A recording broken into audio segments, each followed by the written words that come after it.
इस बजट में गरीबों के मकान बनाने का ऐलान किया गया है। ग्रामीण क्षेत्र में 2 करोड़ घर बनेंगे गरीबों के। तो गरीबों के लिए एक नवजीवन यह बजट देगा।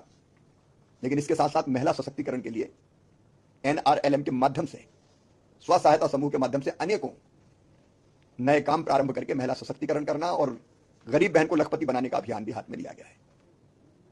3 करोड़ लखपति दीदी बनाने का जो संकल्प प्रधानमंत्री जी का है, वो इस बजट के माध्यम से साकार। प्रधानमंत्री जी को हृदय से धन्यवाद देता हूं, वित्त मंत्री जी को बधाई देता हूं।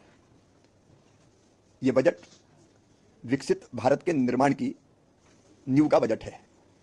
एक वैभवशाली, गौरवशाली, संपन्न, समृद्ध और शक्तिशाली भारत के निर्माण का बजट है। और इसमें विशेषकर किसान, गरीब, महिलाएं, युवा और मध्यम वर्ग के कल्याण पर विशेष रूप से ध्यान दिया गया है। यह बजट इन सब वर्गों के जीवन में क्रांतिकारी परिवर्तन करेगा। ग्रामीण विकास और किसान की जिंदगी बदलेगा। किसान की दृष्टि से अगर देखें तो इसमें सभी पक्षों पर ध्यान दिया गया है। उत्पादन बढ़ाना, क्योंकि लाभ तब होगा जब उत्पादन बढ़ेगा। उसके लिए फल, सब्जी और अनाज की 109 नई वैरायटी बीज की वो जारी की जाएगी, जो जलवायु अनुकूल होगी और ग्लोबल वार्मिंग के इस खतरे में चाहे ज्यादा तापमान हो या कम पानी हो, अच्छा उत्पादन देंगे। न केवल उत्पादन बढ़ाने की बात है, अपितु लागत घटाने के प्रयत्न भी इस बजट में है। किसान को किसान क्रेडिट कार्ड हो या सस्ता ऋण हो उस पर,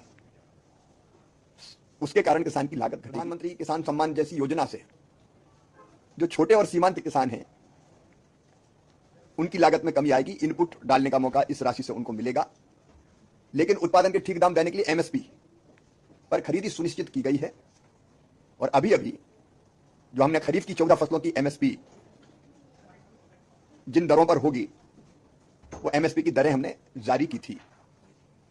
इससे किसान को ठीक दाम मिलना सुनिश्चित। प्राकृतिक खेती के मिशन में हम किसानों को प्रशिक्षित करेंगे प्राकृतिक खेती के लिए। प्राकृतिक खेती में केमिकल फर्टिलाइजर का इस्तेमाल नहीं होगा, तो जो उत्पाद होगा, उसका फल हो, सब्जी हो, अनाज हो, वो मनुष्य के लिए बहुत हितकारी होगा। कई बीमारियों से बचेंगे और धरती का स्वास्थ्य भी सुधरेगा। तो प्राकृतिक खेती का मिशन आएगा। ग्रामीण युवाओं के कौशल विकास पर भी ध्यान दिया गया है। दीनदयाल उपाध्याय कौशल विकास योजना के अंतर्गत उनको ट्रेनिंग दी जाएगी और जो ट्रेंड यूथ होगा उसको रोजगार से जोड़ने का काम किया जाएगा। अगर आप कृषि में देखेंगे तो 1,52,000 करोड़ का प्रावधान किया गया, लेकिन फर्टिलाइजर सब्सिडी 1,64,000 करोड़ से भी ज्यादा वो अलग है, वो भी कृषि और किसान के लिए ही रखी गई है।